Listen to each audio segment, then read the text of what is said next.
Jumpa lagi dengan Madam. Semoga kalian sehat dan bahagia.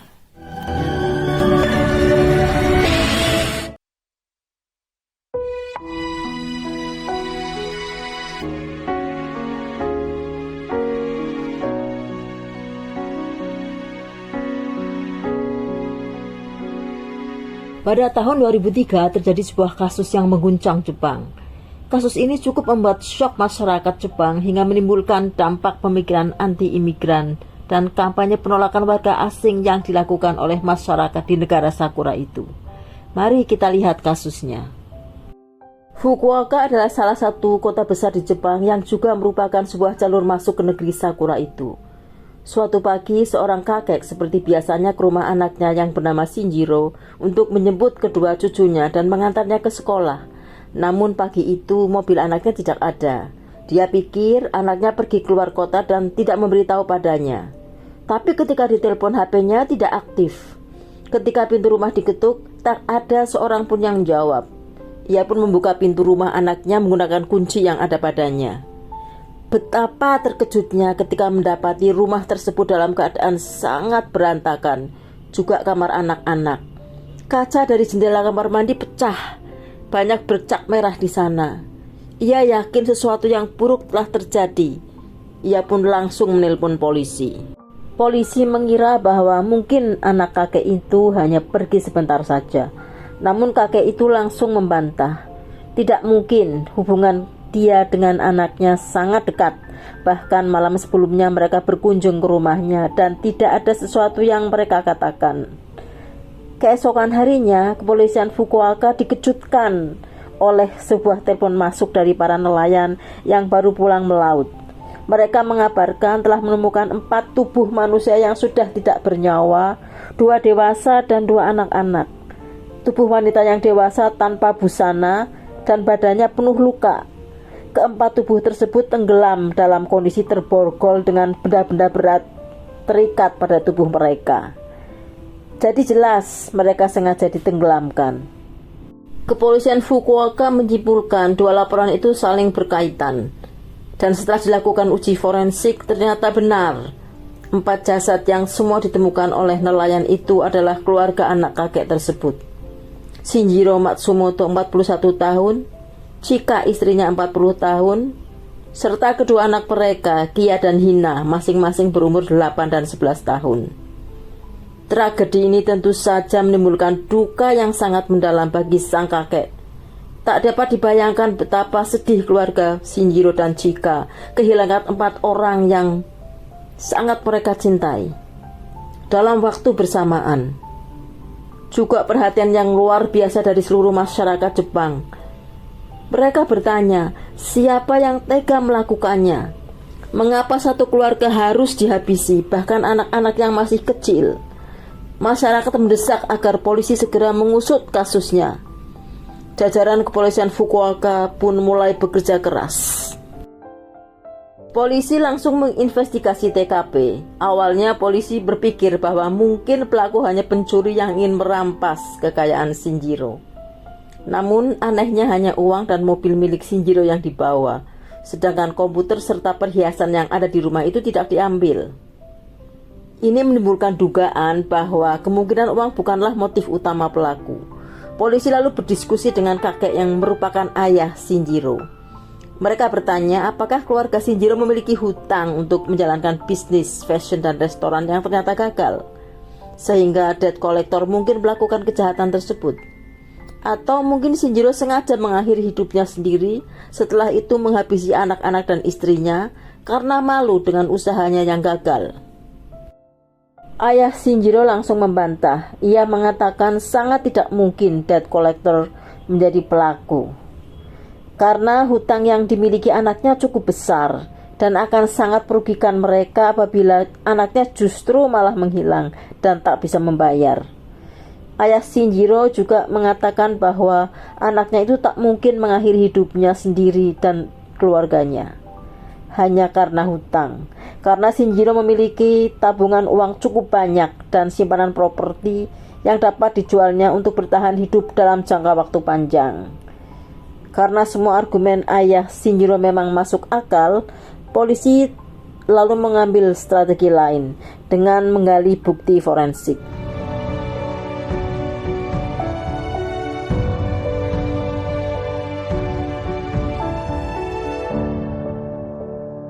Berdasarkan hasil investigasi di TKP, sudah teridentifikasi ada 3 jejak kaki yang berbeda di rumah korban. Kemudian polisi mendapat petunjuk lain. Dari keempat korban, hanya Chika yang paling banyak mendapat luka akibat sajam. Ini menunjukkan bahwa dia melakukan perlawanan.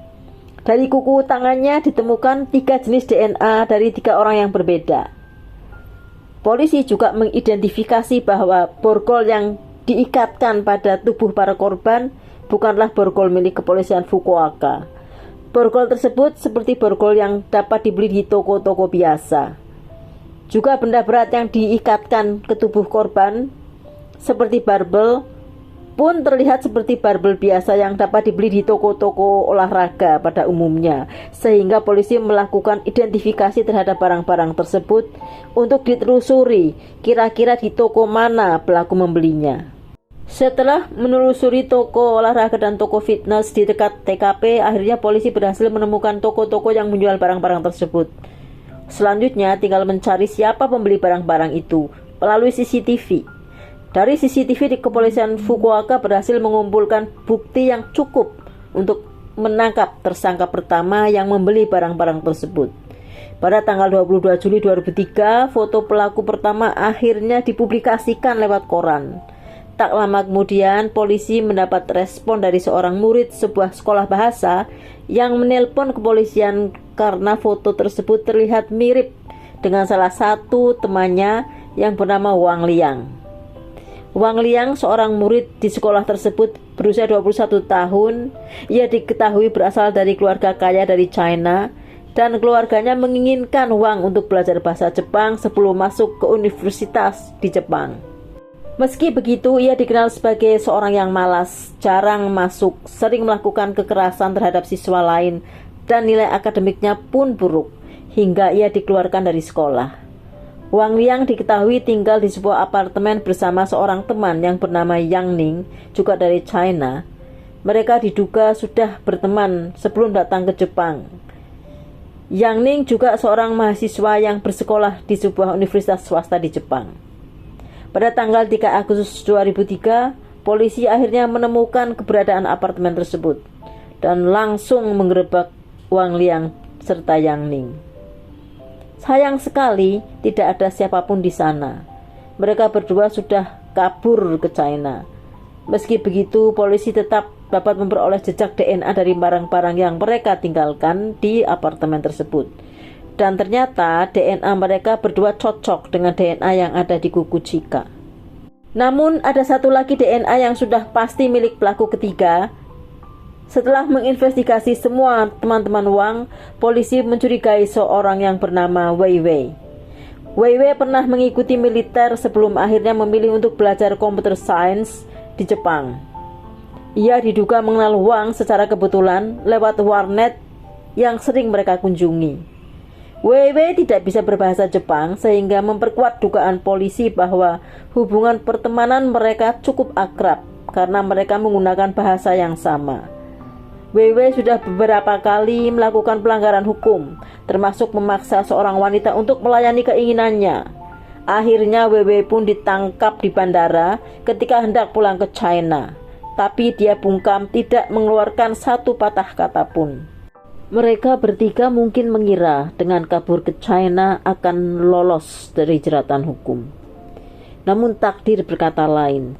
Berkat kerjasama antara kepolisian Jepang dan China, tidak lama setelah itu Wang Liang ditangkap. Kemudian menyusul Yang Ning ditangkap di Beijing pada akhir Agustus 2003. Penangkapan Yang Ning benar-benar merupakan perjuangan sulit bagi kepolisian China dibanding dua pelaku yang ditangkap sebelumnya. Dalam penangkapan dan interogasinya, Wang Liang yang ditangkap terlebih dahulu mengatakan sejujurnya apa yang terjadi demi bisa mendapat hukuman yang lebih ringan. Ia lalu membeberkan kejadian seluruhnya kepada polisi. Ia mengaku bersama Yang Ning dan Wei Wei melakukan kejahatan tersebut karena alasan uang. Saat itu mereka berencana kembali ke China, namun kehabisan uang. Maka direncanakanlah suatu tindakan menyatroni rumah orang untuk mendapatkan uang.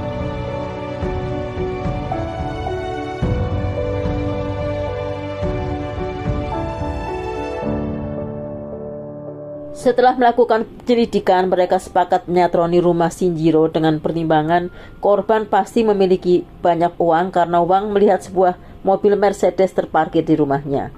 Korban selalu pulang menjelang tengah malam sehingga hanya ada 2 orang anak dan seorang wanita di rumahnya, kondisi yang sangat menguntungkan bagi mereka.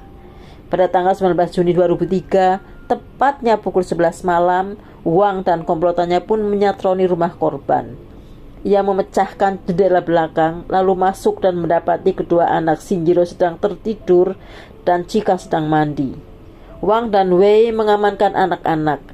Yang Ning melakukan kekerasan kepada Chika di kamar mandi dan memaksanya memenuhi keinginannya. Kedua pelaku yang mendengar suara Yang lalu memutuskan untuk ikut memaksa Chika memenuhi keinginan mereka. Setelah mereka puas melakukan tindakan tidak senonoh, mereka melukai Chika secara bertubi-tubi dengan sajam, lalu membenamkannya ke bak mandi, hingga nyawanya melayang. Setelah puas, mereka ke kamar anak, menemui Kia dan Hina yang menangis ketakutan.